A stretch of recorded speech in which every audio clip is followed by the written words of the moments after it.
Okay, so Be'ezras Hashem, tonight we're going to be continuing our series of shirim on the Baal Shem Tov HaKadosh, and the Holy Baal Shem Tov. And after introducing just a little bit about the context through which we're going to understand the teachings of the Baal Shem Tov, which we discussed last week, we can understand why this series of shirim is going to be different than previous series. It's not going to be a flow of ideas. It's not going to be reviewing sugyos or key essential patterns of thought that emerge within the writings of the Baal Shem Tov and his Talmidim. But rather, what we're going to focus on is what we spoke about last week. Small nekudos, small points of light that emerge from within the Baal Shem Tov and the Baal Shem Tov's neshama, and the Giluyim that HaKadosh Baruch Hu sent down into the world through the neshama of the Baal Shem Tov. We're going to look at focused, chosen teachings that, Lefi Ani Asdaiti, according to my humble understanding, speak most deeply to me. And therefore I've chosen these pieces to speak about in particular. But with the understanding that even though we're only grasping a small idea of the Baal Shem Tov, a small teaching amongst thousands of teachings, both similar and dissimilar, nevertheless, the avodah of what it means on a certain level to be a Talmud of the Baal Shem Tov is to learn to deeply internalize the idea that somebody who grasps a part of the whole is in truth grasping the entirety of the whole. And in truth, what this means on a psychological level, beyond the theoretical level in terms of understanding the teachings of the Baal Shem Tov, that within each teaching of the Besht we can find the DNA of all of the teachings. It also, on a psychological level, means that to be a student of the Besht, to be somebody who attempts to live their lives with the light of the tzaddikim that came down through the Besht, means to live our lives with this attention, with this mindset at all times, with this nekuda of kavana, which is that whatever I am doing, wherever I find myself, whatever I am studying and whatever I am engaged in, externally, internally, upwards, downwards, hakol sham, everything is there. Everything is present, folded into that nekuda which stands in front of the person. As Rabbi Nachman, Schusei Yogen Aleinu, the great-grandson of the Baal Shem Tov, and on a certain level, the direct continuity of the Baal Shem Tov. The story goes that Rabbi Nassan of Nimerov, the Talmud Mufak of Rabbi Nachman, once asked his Rebbe, and he said, Rebbe, tell me, what is the most significant spiritual activity that you engage in? Where is it that you find the most light? And Rabbi Nachman answered without skipping a beat. He said, whatever I'm doing at the present moment, whatever I'm engaged in right now. For somebody to say such a thing, it has to be a great-grandchild of the Baal Shem Tov. Because it's the Baal Shem Tov who teaches us that when I break apart, when I split open and melt into a million pieces, don't fear that you've lost the whole. Don't fear that you've lost the ability to connect to that which is essential and true. Because that which is essential and true has now just expressed itself in a myriad of different ways. That no matter what you are doing, no matter where you are at that moment, if you settle the mind properly and you set the intention of your heart and your eyes upon the essence of the matter, the vistas of experience rest within that point itself. There's nothing else to do at that moment. Kavana means that I am so attached to what is present in my mind right now that nothing else exists. There's nowhere to run. There's nothing else to do because everything I could theoretically and possibly do is contained within what is in front of me right now. And like we said, this radical transition from looking at the world through the spectacles of lack and deficiency, which was the typical way of looking at oneself prior to the revelation of the Baal Shem Tov, versus the spectacles of fullness and enoughness through which we are allowed to view the world after the emergence of the Besht. That is the difference between looking at where I am right now and saying, there's so much more that I need to be doing. There's so many other things that are vying for my attention. And the goal, in theory, would be to just be able to accomplish as much as I can in one fell swoop, without any kavanah, without any wholeheartedness. But after the Baal Shem Tov, the teaching is that because I am able now to look at the world through the position of strength, from a position of unconditional positive self-regard, from a perspective of enoughness, of wholeness, wherever I look, whatever I am doing, whatever point I am engaged in, that is what I need to be focusing on right now. This nekuda, this idea, manifests itself and it spreads out into so many of the different expressions and iterations of the Besht's Torah, in terms of the radical understanding of Hashgacha Pratis, of the divine engagement and governance over every single thing that I can feasibly and imaginably engage with in my life, from the most degraded to the most elevated. Whatever I am doing at that moment, according to the Shita of the Baal Shem Tov, when it comes to Hashem's direct engagement with me in my life at that moment, wherever I am, there He is. Wherever I find myself, there He is. There's nothing devoid of God. And therefore, there is no encounter or moment in my life that is not suffused and saturated with the potencies of the all. So that when I dig into the part, that broken shard of experience that I find myself in, if I have enough belief and I have enough trust and I have enough attention and enough focus, and I'm able to fight against the streams of distraction for but a moment, I can find everything there is to find. I can taste the light of Mashiach. I can experience a moment of Olamecha Tira B'chayecha. I have seen my world. I don't want any more. I don't need anything because everything is right here.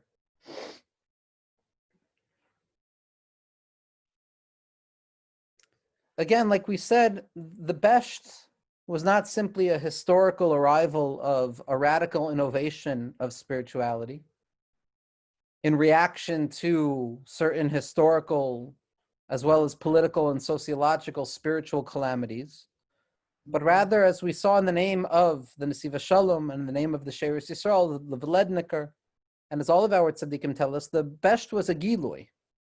It was a revelation from within the storehouse of HaKadosh Baruch Hu. This neshama of Rav Yisrael Baal Shem, Rosh Tevos Shevi, Shin Beis Yud, the Kamarna Rebbe, who, although he never met the Baal Shem Tov face to face, he was hundreds of years removed from the Baal Shem Tov. Nevertheless, he considered him a Talmud Mufak of the Baal Shem Tov. He considered himself a direct pupil and student of the Baal Shem. And he says that Alisa Lamarum V'Shivisa Shevi, that when Moshe Rabbeinu ascended on high to retrieve Shevi, to retrieve that gift, that thing that doesn't belong in this world, but Moshe Rabbeinu drew it down,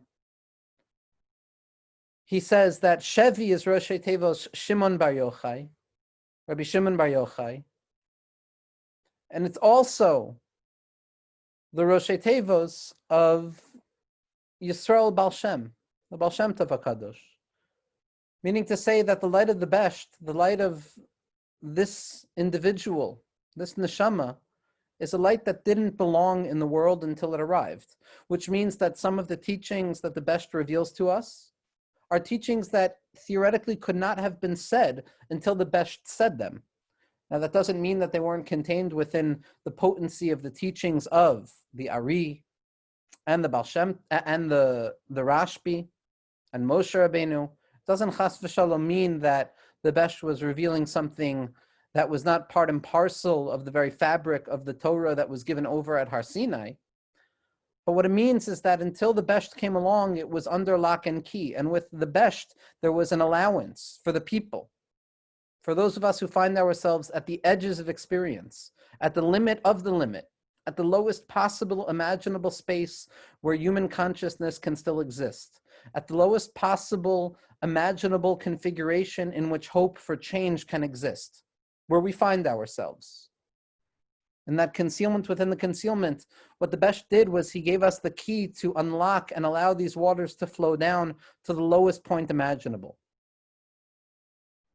And quite literally, to be Mekayim, to fulfill the promise that Mashiach made the Besh offer, which was that if you want to know when I'm going to arrive, if you want to know when I'm going to come into the world and fix things, it's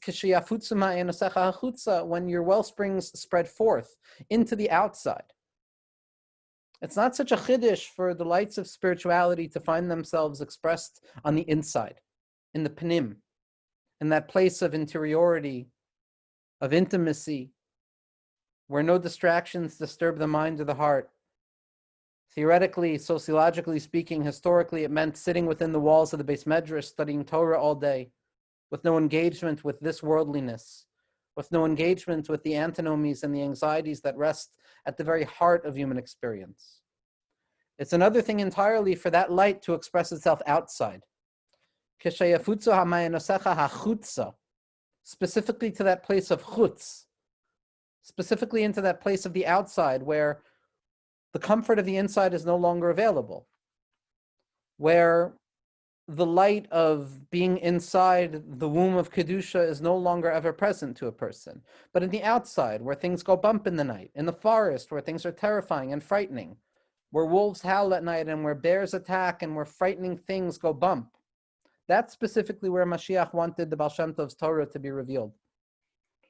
And there's another statement that the Besh makes in that famous letter that he wrote to his brother-in-law of Gershon of Kitov, Schusam Yagen Aleinu, may the merit protect us, where he says as follows, and he says, remember, beyond all things remember, that when you look at a letter of tefillah or Torah, when you look at any iteration, every letter that you encounter, and again, for our purposes, the letter represents that small fragment.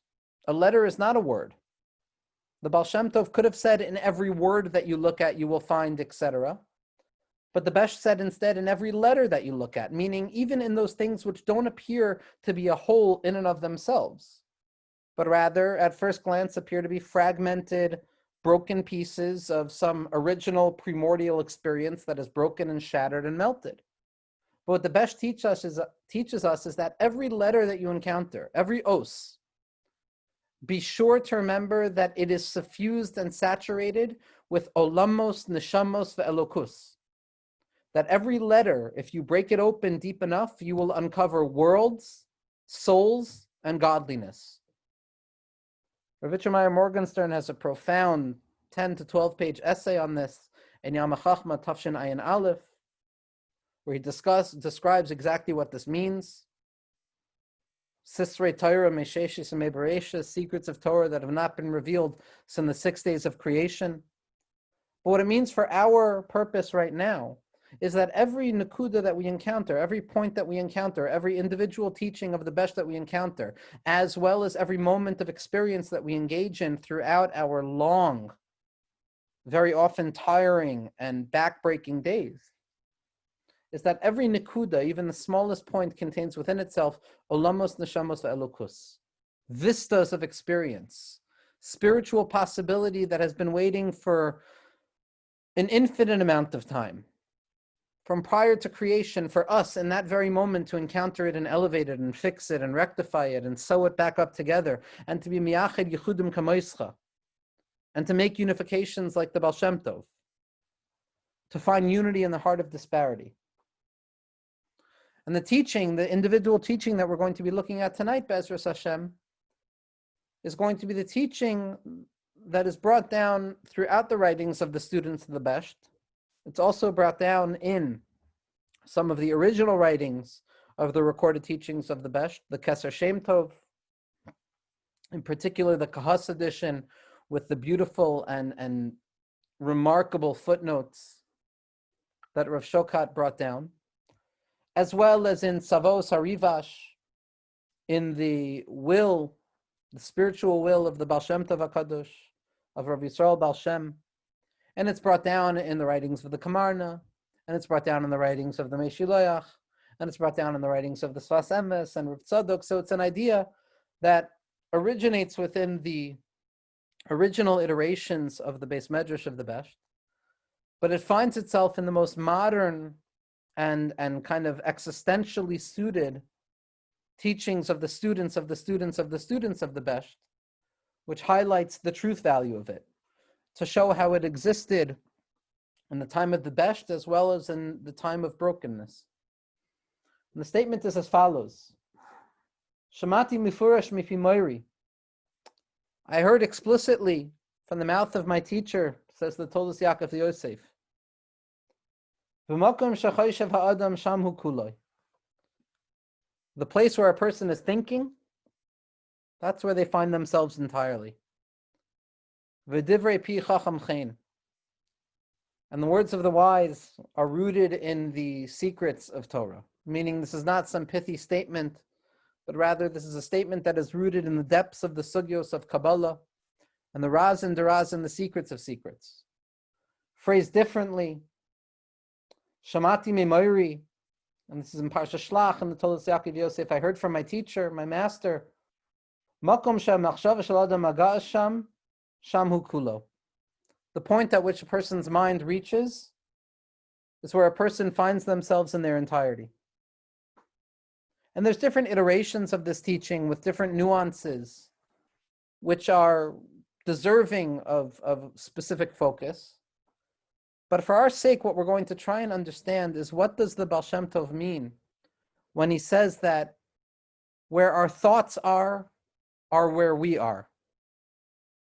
That when we think, when we construct images in our mind, where we construct narratives in our mind,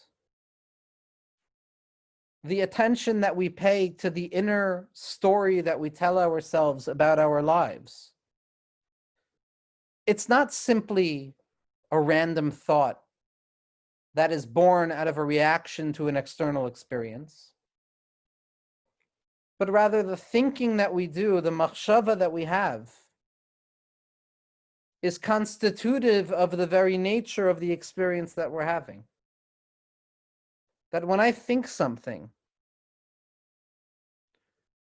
when I awaken within my mind the power of attention to focus on what that which needs to be focused on, my mind is not simply a reactionary vessel to experience, but rather my mind is the very formative space where experience takes on its shape. It's difficult to express the remarkable and radical transformation of what it means to be a human being that is contained in these few words of b'makom shechoshev ha'adam sham hu kulo. That in the place where I am thinking, that is where I am. Because before the Besht,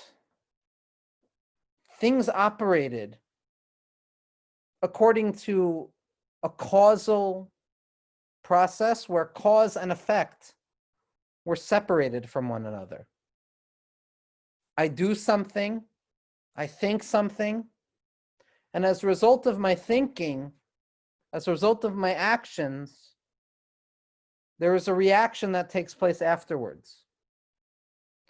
So that the thought that I had, or the thoughts that I have about a particular situation,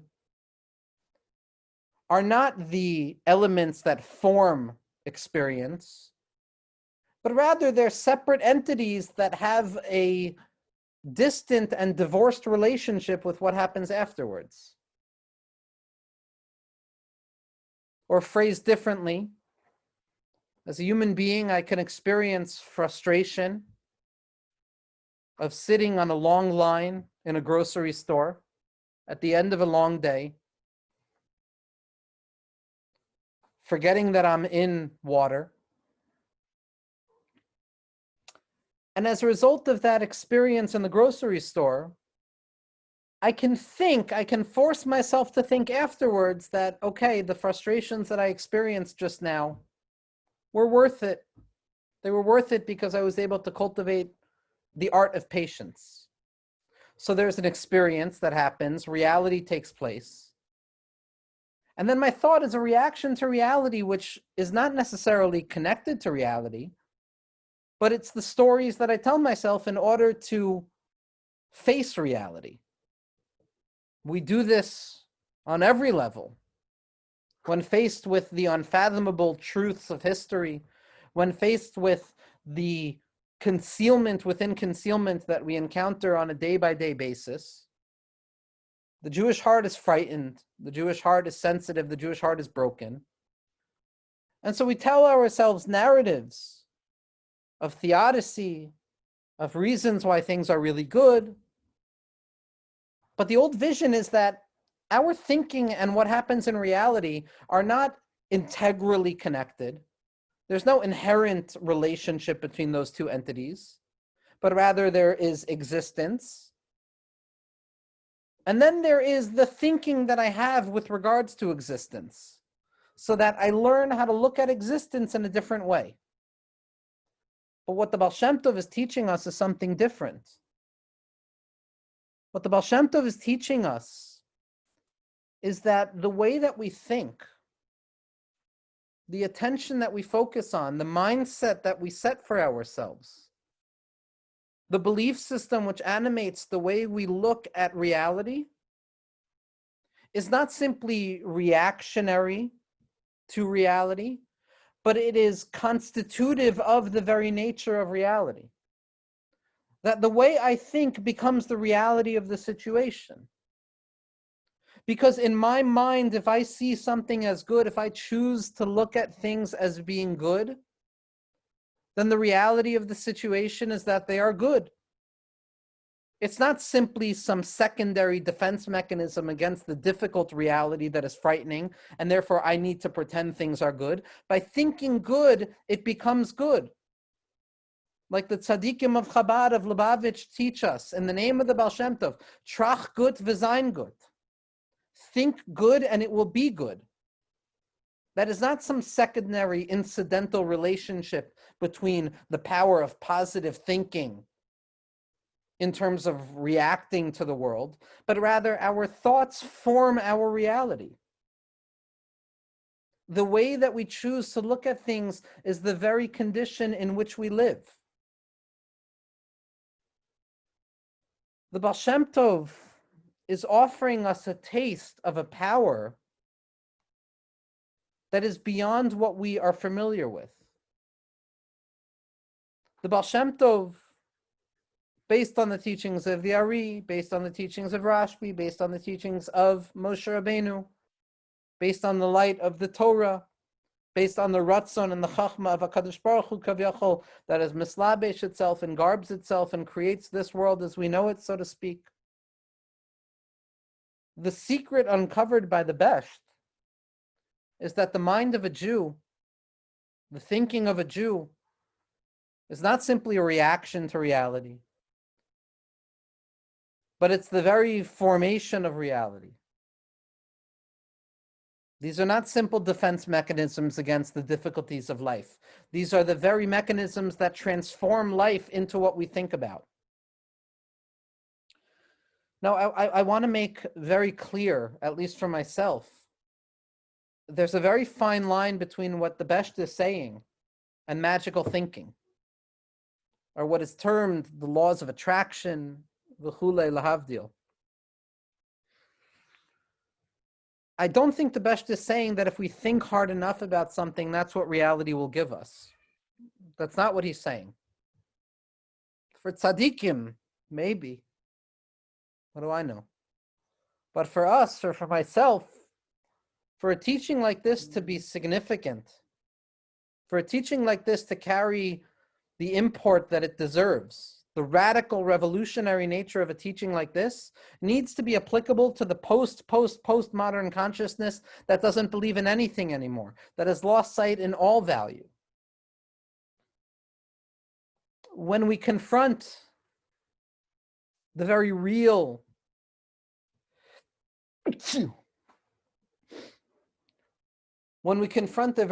reality that as human beings, our control is profoundly limited. That in the end of the day, what we are in control of in our lives is not what happens on the outside. like a sneeze in the middle of a shir. But the only thing that we have control over is our reaction to that which happens. That the true nakuda of bechira, the true nakuda of free will, of free choice, is to align our minds to face reality according to the paradigm of what the Besht is talking about. My thoughts don't influence reality. My thoughts are the very formation of reality. Reality is a jumbled text. It's an event, it's an experience that happens. It's my thoughts that give an interpretation to that text. And the way I think is where I find myself. If I see the experience as positive, that's where I am in my mind. Externally, there's absolutely no proof that supports the fact that it's a positive experience. Ma ichpat lanu from what happens outside. What do we care what's going on the outside? The goal of the Besht's Torah is to create within ourselves the belief that we have the power to form our experiences. How could the Besht say such a thing? That's the question. How could the Baal Shem Tov HaKadosh say, how could he offer us this teaching, this advice, this eitzah, that by thinking a certain way about something, by centering my mind and choosing to see the good, and choosing to affirm reality, and choosing to believe in HaKadosh Baruch Hu in spite of all of the concealment, and choosing to say yes to the world in spite of it all, and pretending and acting as if and acting as ki'ilu, all my work is done. And that even though Mashiach is not here yet, to live in the space in our minds that Mashiach has arrived. And to offer the radical insight that yes, we're waiting for a collective redemption, but nevertheless, karva el nafshi giyala.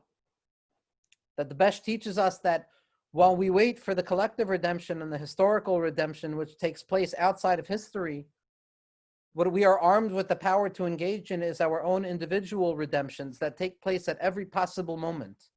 Each moment stands at the ready to be redeemed.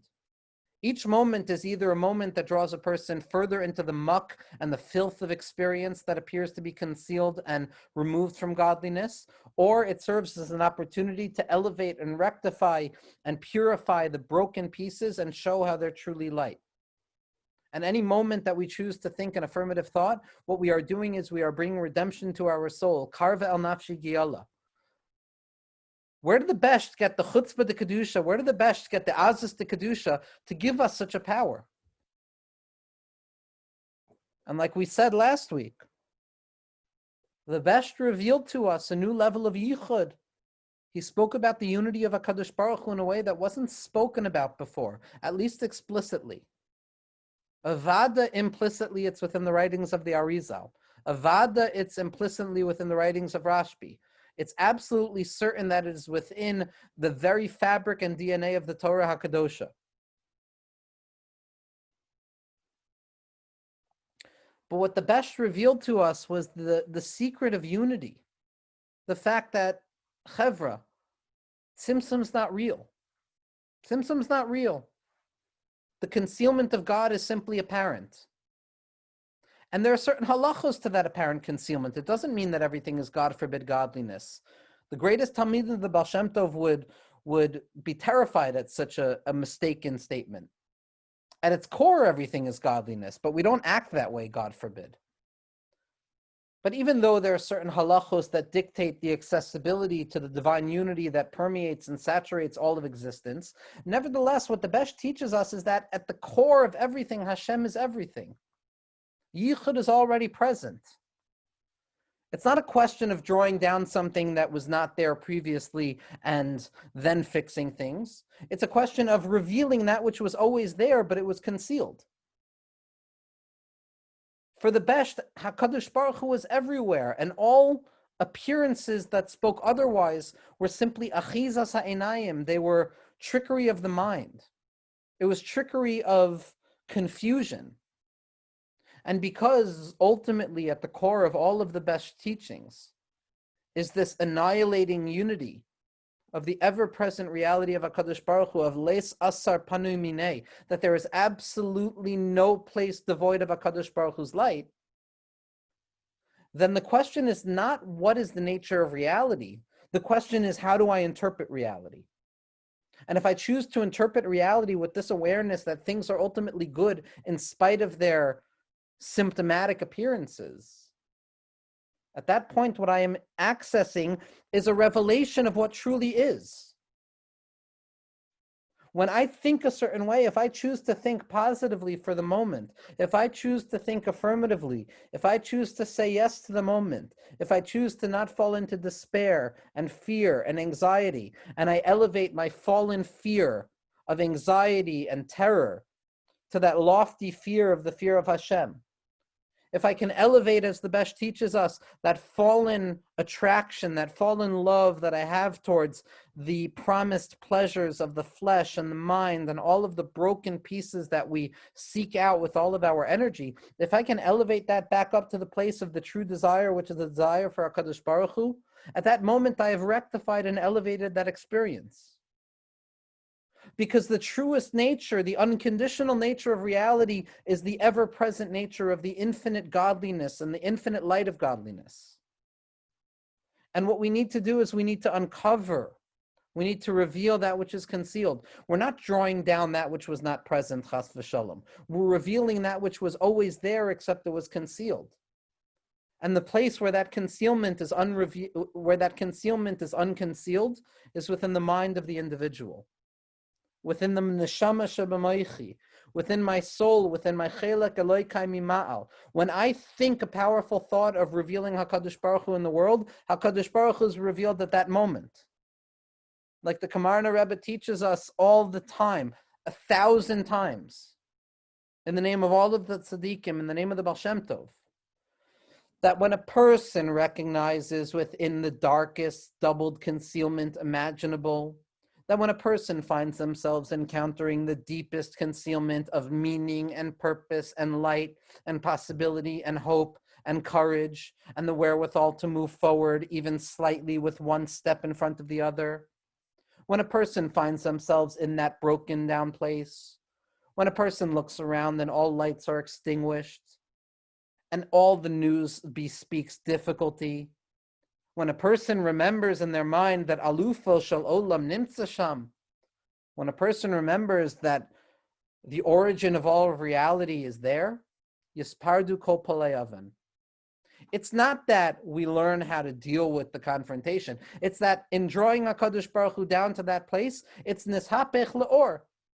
It's transformed immediately. It's still difficult. It's still painful. It's still frightening. It's still terrifying. We still have no idea what's going to happen. We still have no idea how we're going to continue. Okay, that's great, fine, but HaKadosh Baruch Hu is there with us now. And it transforms the entire situation.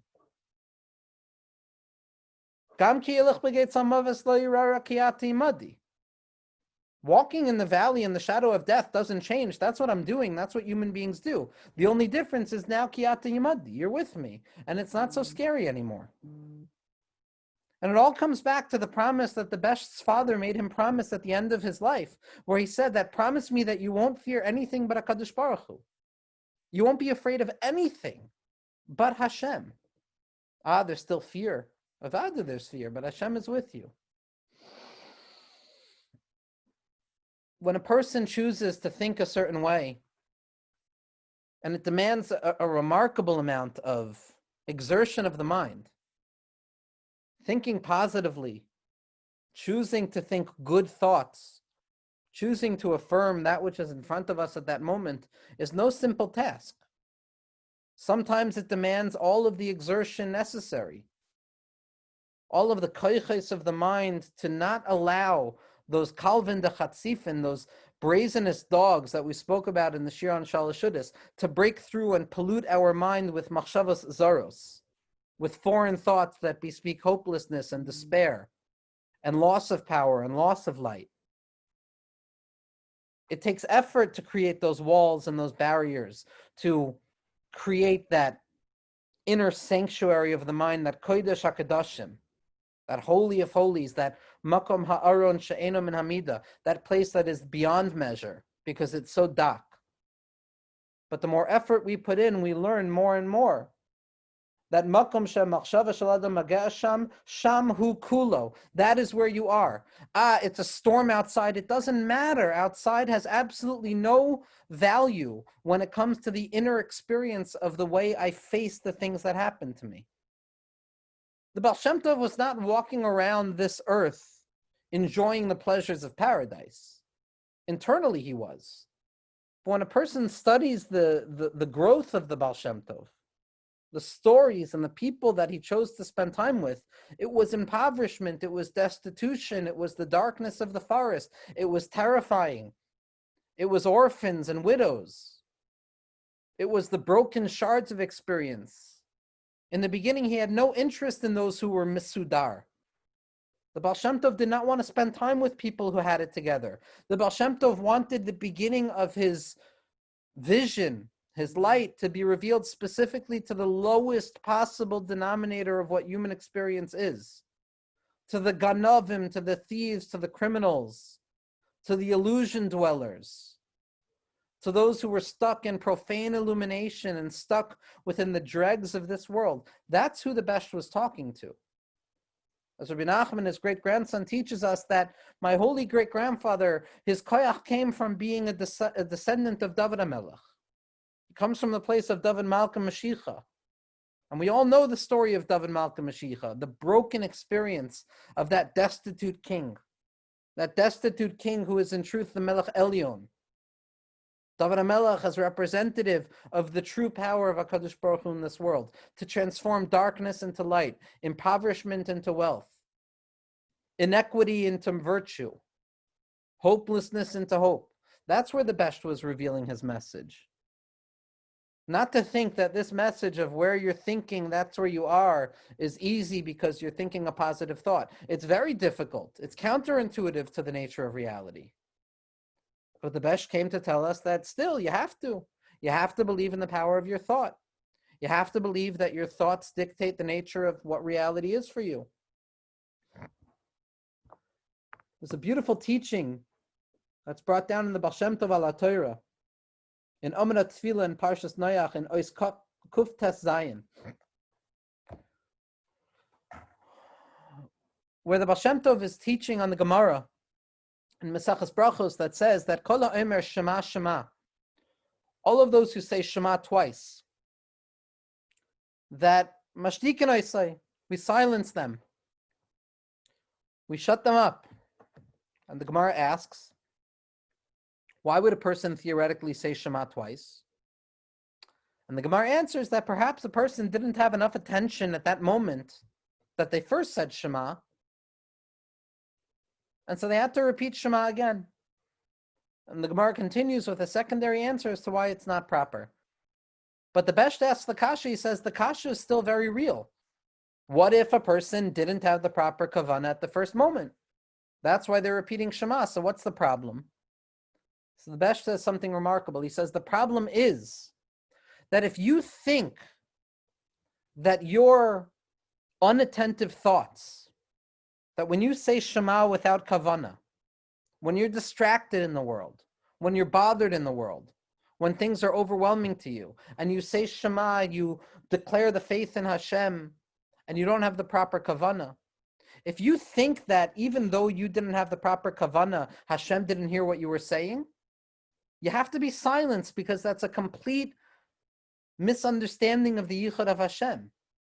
Even when you said it, even when you recognize the light of Hashem in all of your confusion and all of your distraction and all of your concealment and all of those things that take away from kavanah, we have to have the deep faith that that was enough also. That where we were in our thoughts at that moment was enough. It was enough. It changes the reality of things. Rabbi Nachman rarely quotes from his great-grandfather. But in Torah Kuf Lamed Gimel, in the 133rd teaching in Likutei Maran, the last few lines of the teaching are as follows. V'chein shamati b'shem ha-Baal Shem Tov. And I heard in the name of the Baal Shem Tov, Sha'amar, that he said, Oy v'avoy, ki ha'olam malei me'oiros v'soidos niflaim v'noraim. The world is filled, is saturated with profound secrets and visions, lights.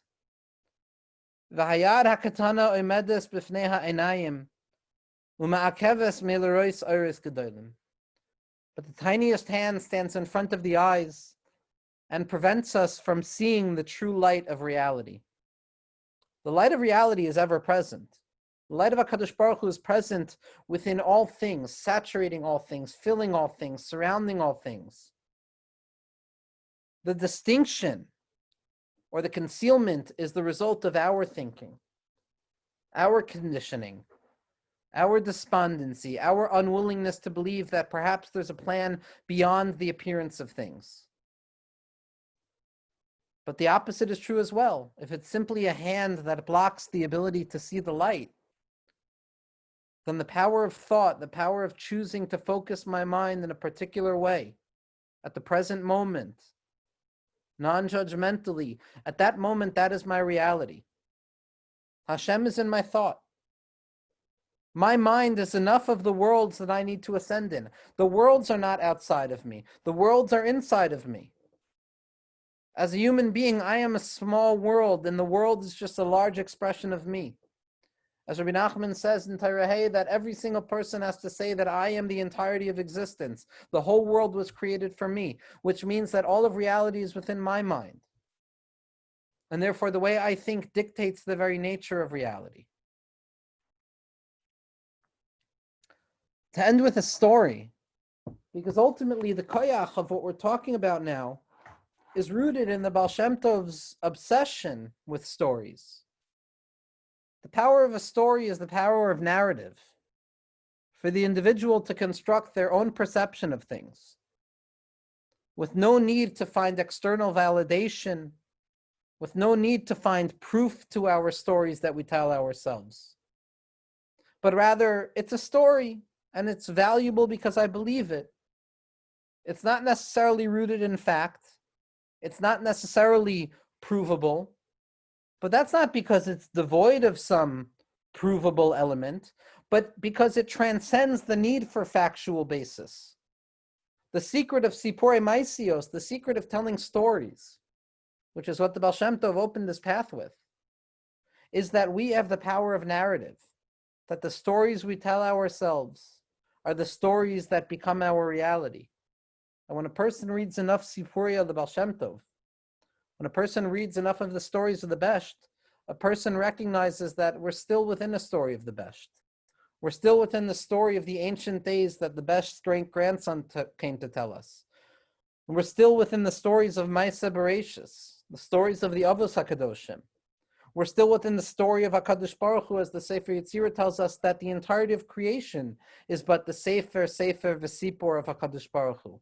That we're the narration, we're the story of HaKadosh Baruch Hu. We live within the story, and the power of the story is the power of suspending our intellect to believe that the power of our mind is the truth of reality, even if we don't have external proof. I was struggling to find a story that I felt would kind of capture what I wanted to try and prove today. But with the help of a very dear friend of mine, I was able to come to this one. And this is found in The Light and the Fire of the Baal Shem Tov on page 148. Even one moment's consolation. The Baal Shem Tov once visited a woman who was critically ill, and he comforted her and he blessed her, and he said, "May the merciful one send you complete healing." "No, Rebbe," the woman said on her sickbed. She pleaded, "Swear by your portion in the world to come that I'll get well." And the Besht, as he would, he said, "I swear to you," said the Besht, "by my portion in the world to come that you will get well. Be strong and trust in the healer of all flesh." Sometime later, word came that the woman had died.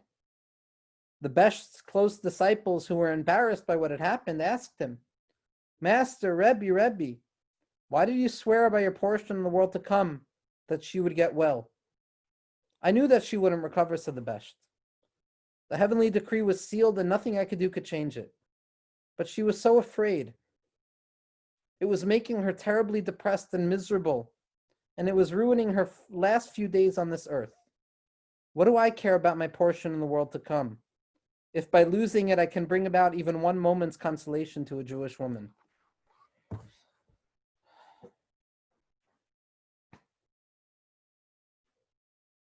Baal Shem Tov is revealing to us that the Torah of the Baal Shem Tov is the koyach to bring consolation to the tired Jewish people, to help the Jewish people as they find themselves in Ikvus of the Mashiach at the time of the heel that is so unconscious and broken and terrified and beat down.